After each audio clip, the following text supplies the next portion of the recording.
Called Mark Runacas, who's from Karmara. So just to give you a little bit of insight into Mark, his agency career included Ogilvy and Carlson before he actually then went on to set up Crayon's planning department in the year 2000.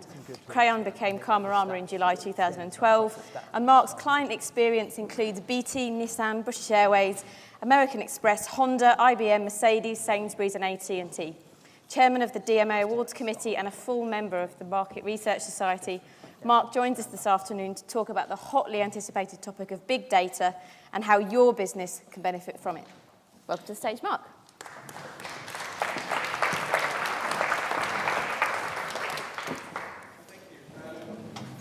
I was not going to be the person that you were going to see. You were going to see a young lady, one of my colleagues from Honda. So I hope I can do her justice. She's allowed me to talk a little bit about Honda. Welcome to the data bit of this fascinating event. And I'm on after tea, data after tea. This is normally when people go to sleep. So I'll do my best to entertain you. Big data. Scary or excited? Well, I'll be honest. When I first heard the term, and I think it was coined by IBM quite a long time ago. When I first heard the term, I was scared because I thought, I don't have a big data. I've got a data. And if I don't have a big data, will I be able to compete with the guys who have got a big data? I'm not an analyst. I'm a planner. I work with the analysts. And so I spoke to the analysts in my organization, and I said, big data? They said, don't worry. You've got a big data. You just didn't know you had a big data, and you didn't know where it was. You didn't know how to use it. So they kind of engage me. I'll take you on the journey that they took me on when they taught me about big data. And have you had a mobile presentation today? Yeah? Did they give you loads of mobile stats? Okay, this is my turn to give you loads of data stats. Okay. Have you heard the one about all the data in the world? Well, sorry, 90% of all the data in the world was created in the past 2 years. For about £400, I can go out and buy a hard drive, and I can put all of the music in the world on it right now. I had to Google what a quintillion is. It's, depending whether you're in America or in Europe, I think in America it's 10 to the power of 18, and here it's 10 to the power of 38. That's a very big number, and 2.5 quintillion bytes of data are produced by you every day. 247 billion emails. Interestingly, we begin to exist digitally about 3 months before we exist naturally.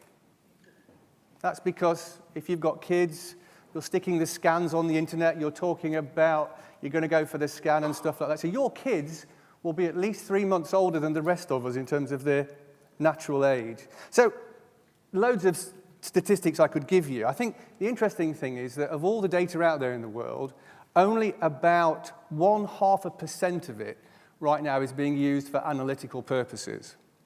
And only 3% of it is really ready for manipulation.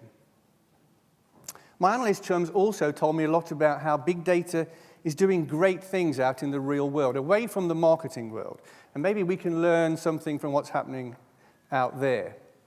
I don't know whether you've heard some of these stories. In America, the LAPD are using data on crime to prioritize their policing services in 5 of the LAPD districts. I can't believe I just said LAPD at a conference. I'm kind of cool, aren't I? So 5 of the LAPD districts are using analytical data, and they've seen crime in those areas reduce by 13%. And some researchers at Stanford University, just by Googling, looking at searches in relation to drug side effects, they discovered a relationship between antidepressants and high cholesterol. When 2 drugs are used together, it has another chemical side effect. So I began to understand what big data was, where it was, and how maybe I could use it. And they took me back through history. I remembered this. This is how big data has emerged over the past 20 years. I think the first kind of big data was addressable data. That's what fueled the direct marketing revolution of the 1980s. After that came transactional and demographic information that made us much better at targeting. But now we've got behavioral information, attitudinal information, cultural, even emotional information at our fingertips that we can use to enrich our understanding of our consumers. So I shared with the analyst guys back at the office, how can big data give us bigger, better, sharper marketing for the youth market? Well, there's 3 challenges with big data. They are universally the volume, as we've talked about, the volume of data that's out there, the speed with which the data is coming in, and the speed with which you as marketers have to react to that data, and the scope, the sheer variety of data. Now, in terms of the volume, I think my first experience of volume was a few years ago when I was working for one of the country's leading supermarkets. I can't remember exactly how many, but somebody told me we had 65,000 SKUs, 65,000 product lines in our supermarkets, and we had 8, 9, 10 million people using our loyalty card. The volume of data we were confronted with made us realize, one of my colleagues said, it was like drinking at the data fire hose. And genuinely, we couldn't use all the data. So instead, we decided to just use a small sample of it until we could understand what we could actually do with it, how much of it we could actually analyze and interpret. And I think that's one of my first findings, really. Before you set out on a big data journey, you need to understand the objectives of what you're looking for. And then what you do is you begin a subtractive process to actually only utilize the data that can deliver meaningful insights.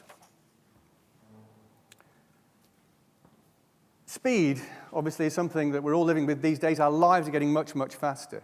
And I think the main learning and the main action in a big data plan would be to move from the way that we currently do campaigns to actually triggers. And another client of mine taught me how we can utilize this. They're a financial services brand, and until recently, they were running campaigns. Let's talk about their insurance campaigns.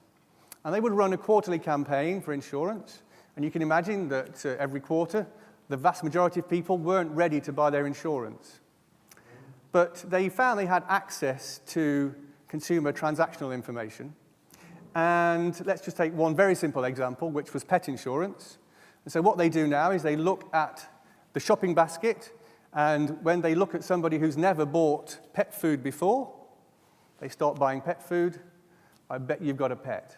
And so the campaign has gone from being quarterly to being an instant. Within 24 hours of you making that transaction, you will receive a communication from that insurer offering you pet insurance. Not surprisingly, the ROI, even though they're much smaller numbers of those triggers, the wastage, the massive wastage of that campaign approach versus the almost one-by-one trigger approach has driven much, much more ROI for them.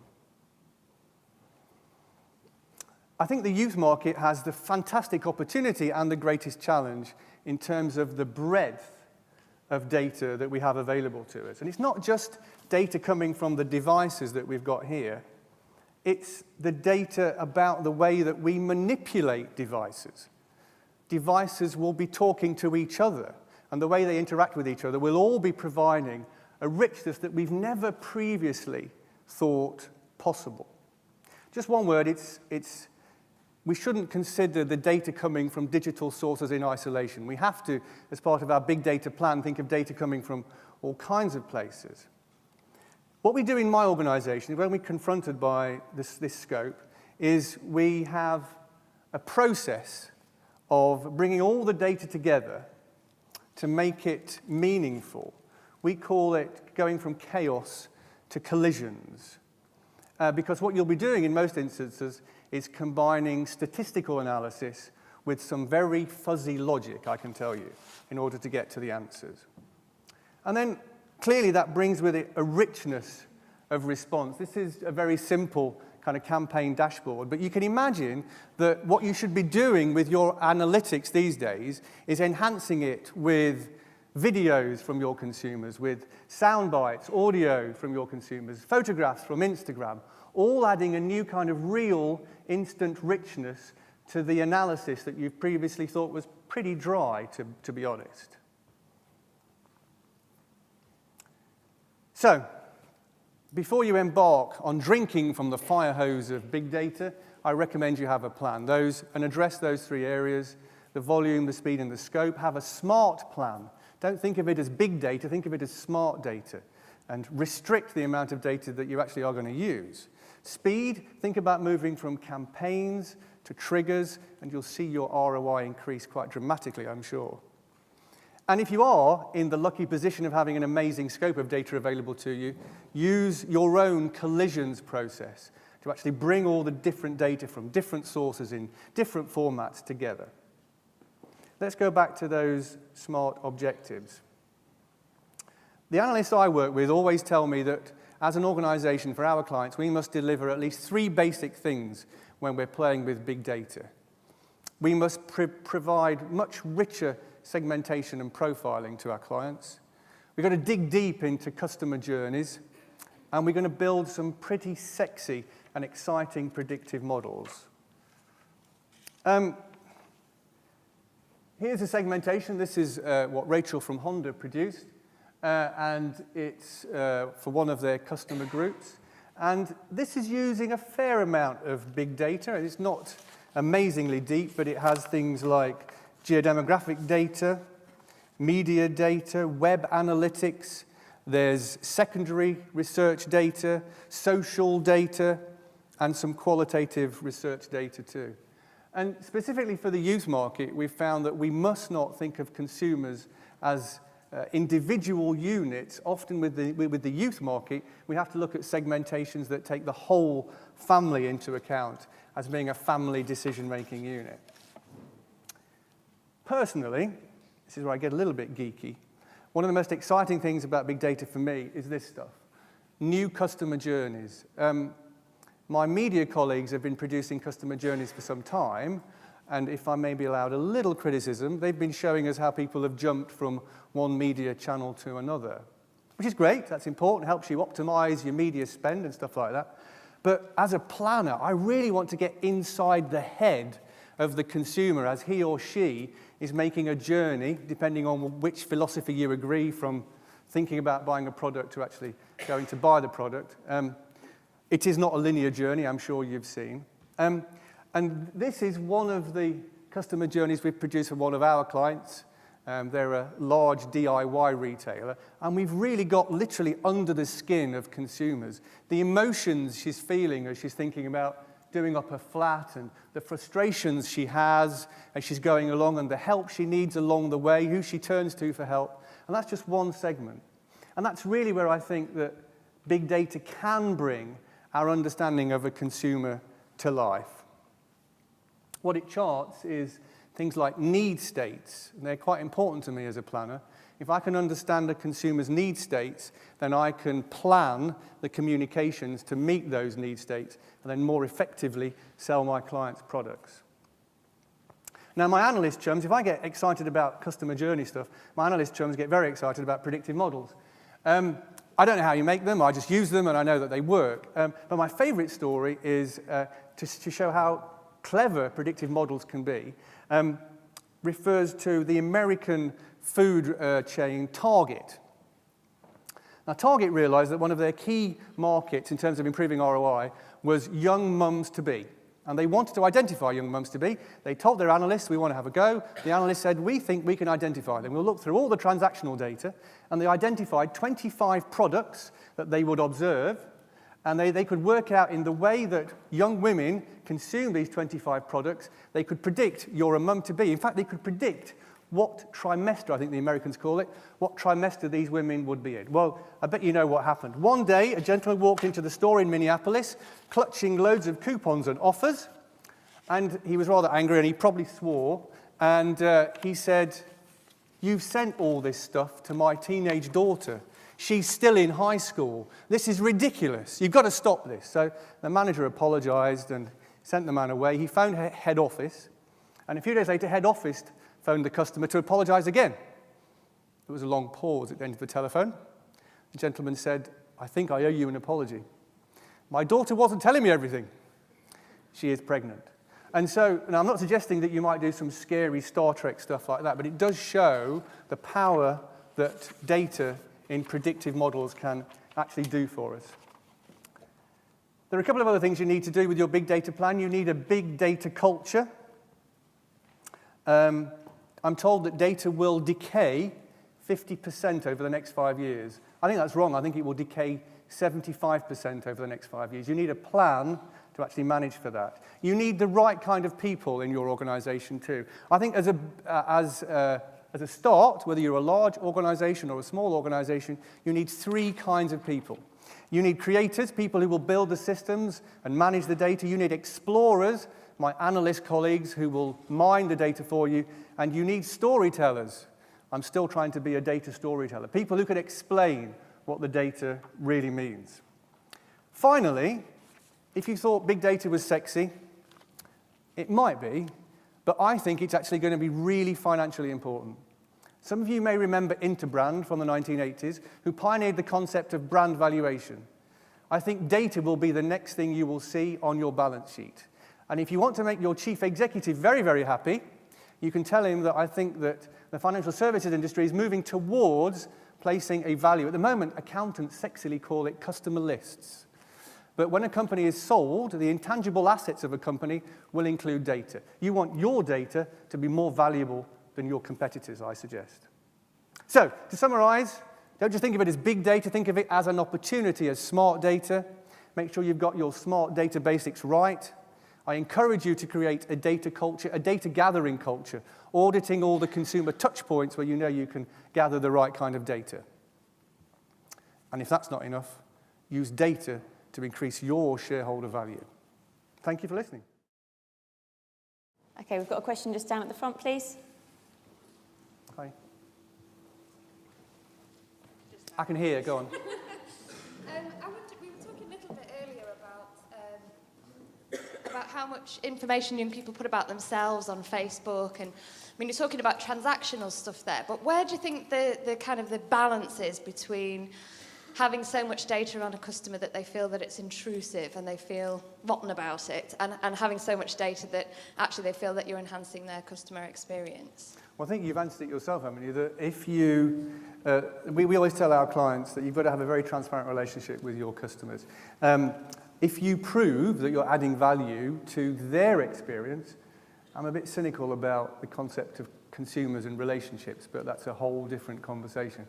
If you can prove that you enhance their experience of your brand, then they will give you the data. You've got to be absolutely crystal clear about what you do with it and how you use it, and never, ever breach their trust. Excellent. Thank you very much. Can we have one more question, please? We've got one at the front of the room, please. Just going back to what happened with the panel, and there was a paper delivered earlier telling us about how young people were depressed and stuff like that. The panel seemed to debunk that.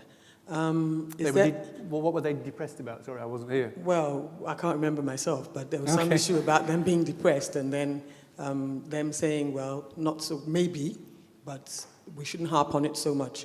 Now, my question is there a time when marketers should, shelve data and research that they've got and go with a gut feeling? Does that still happen, and should it happen? Do you want me to tell you the Akio Morita story? You know that one? Akio Morita, who invented the Walkman, it researched, he was told never to create it, and of course he did. As you heard, I'm a researcher too, so I'm a big believer in research. So, but I think you've got to be brave. I think as marketers, agencies always love working with brave clients. So use research, but don't use it slavishly. Use it as the foundation to back up what you believe is your gut instinct. I think if your instinct and research are telling you two very, very different things, you do need to have a long conversation with the people who are doing the research. But the honest answer is yes, research is still useful. Data is very useful. I mean, you've got empirical evidence of what consumers are doing, so ignore that at your peril. But don't stop being brave, please. If you're clients, please continue being brave. Let's continue doing great work. Fantastic, great question. So thank you very much, Mark. Thank you. Thank you.